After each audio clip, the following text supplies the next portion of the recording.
Hey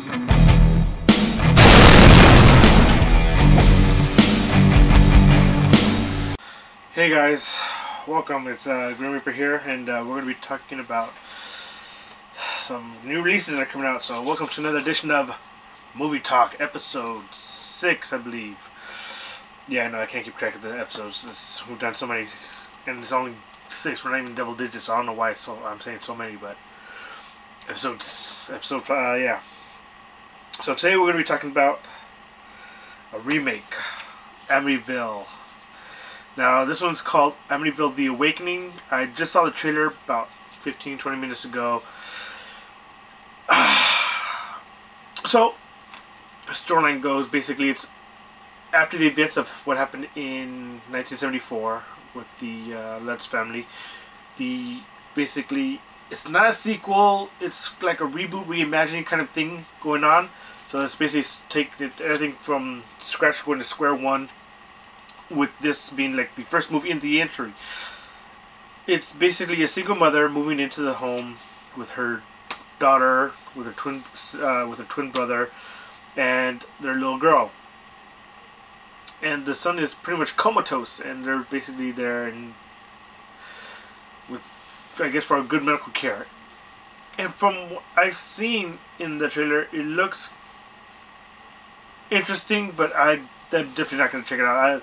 I love the original. I like the remake they did with Ryan Reynolds, because they put some stuff in there that they did not have in the original that they wanted to put in there that just didn't look right, but they were able to do it in the remake. The cast for this one looks pretty good. We're going to go down the list of the cast. We have Bella Thorne, who plays Belle. Now, Bella Thorne is the one that was in Blended. She played Adam Sandler's tomboy older daughter, and then she was also in the OC. And she's done a few, like, you know, kind of like Disney made-for-TV movies and some others. I don't know if this is gonna be her first dark on-screen role. A little bit more adult than the other previous films, because it's just more like teen stuff. Keep it cutesy kind of thing. This is more of her being a little bit, grown up, and be taken a little bit more seriously and be able to take grown up roles. Her character is like kind of basically dressed in goth, but not really, just dark hair, dark makeup, dark clothes. Her hair is not dyed black; it's just her natural hair color. Now, I think this is a good role for her to basically branch out and do more things. I don't know if this movie is going to be any good, but hopefully we get to see her performance, and her performance does justice in saying that she can basically do more than just kitty kind of stuff, and grow and do more in her field. Whether the movie bombs or not, hopefully her performance goes through, shows through. Then you have Jennifer Jason Leigh, who plays the mom. Now, for me, Jennifer Jason Leigh, I've seen her in several films. She was in Backdraft. She was in Single White Females. I mean, the list goes on. She was in the straight-to-video Matrix kind of thing called Extends with Jude Law. And then she was in another film that was basically like the Porky's. Well, basically the American Pie of its time. Kind of like Porky's, but a little bit less, hardcore, like the raunchiness, called Fast Times at Ridgemont High. I recommend you check out that movie. That movie's amazing. They have a lot of good casts in that movie. There's a couple of iconic scenes in that movie. If you haven't seen it, I recommend checking that out. So she plays a single mom in this one. So basically,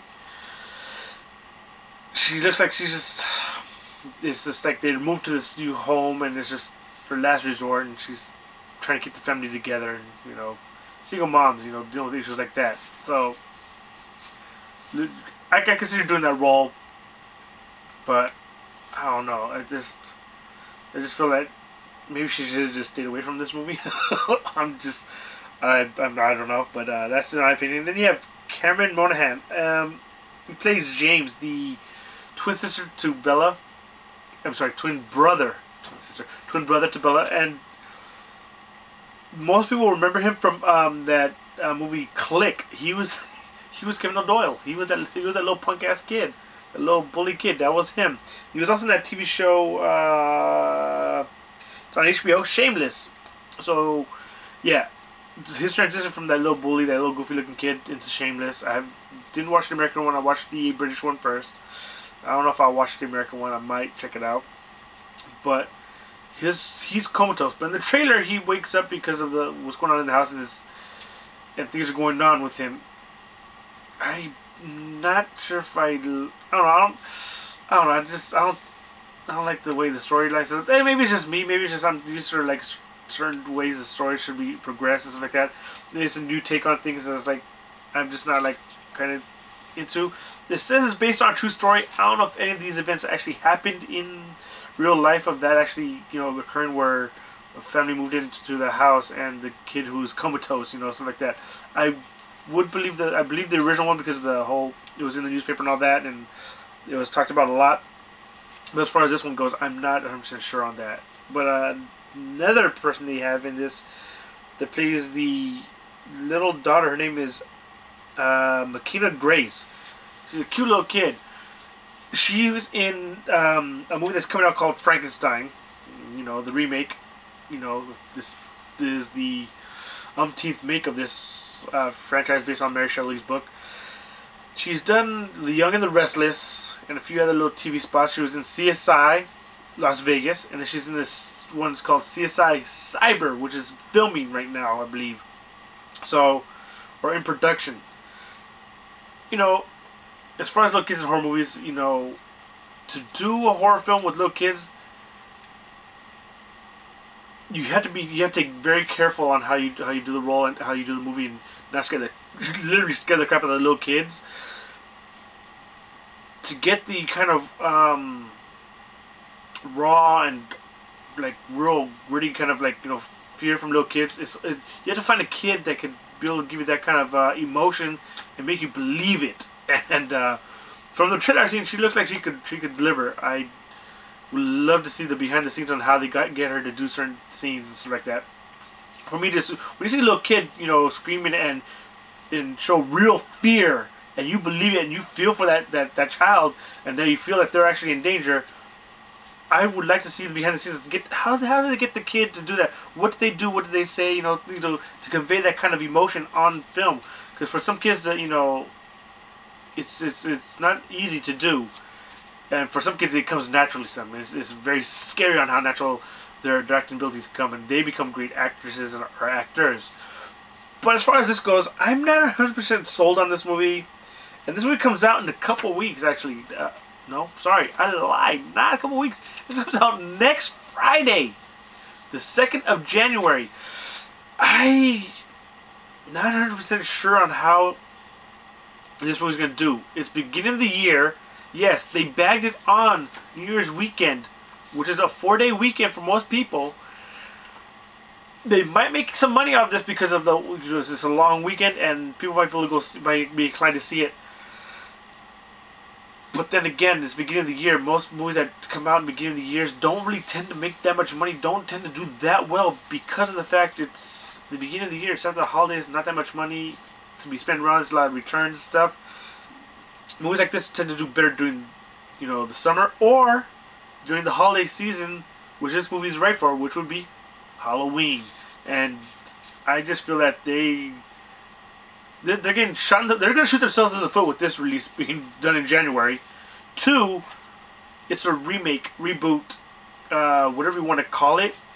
It's, I don't know, with a lot of remakes that are coming out next year, I don't know. I would have stayed away from this remake. Clearly, this is just a big mistake. But as far as the movie goes, I know a bunch of you guys are going to go see this movie because a lot of you guys watched the Paranormal Activity, Insidious 2. There was another one that came out, the one with the cop. I can't remember his name. But I know that you guys will definitely check it out. If you guys are planning to go see this, leave a comment below. Let me know how you guys feel about what you guys see in the trailer and what got you excited about seeing this movie. And if you guys, you know, end up seeing it, I probably You know what? Leave a comment below, even if you saw it. Leave a comment below and let me know what you thought of the movie, because you know I would like to see what you guys thought of it. I'll probably do a follow-up video for this one, just titled "Review of Amityville," done by whoever, and then I'll comment on what you guys said and thought of the movie, and I'll put your name in bomb. So in the meantime, I'll have more movie talks coming up, more video games coming up, more. What else do I have coming up? You know what, guys? I have so much coming up. It's unbelievable. My schedule has gotten. I've gotten a schedule ready for you guys, and it's flowing pretty good right now. So until then, guys, I will see you guys next week for more gaming footage, and I have another video footage that will be coming up on Saturday, tomorrow, for another movie talk, and it's gonna be Poltergeist. Until then, guys, I will see you guys around. Thank you. Bye.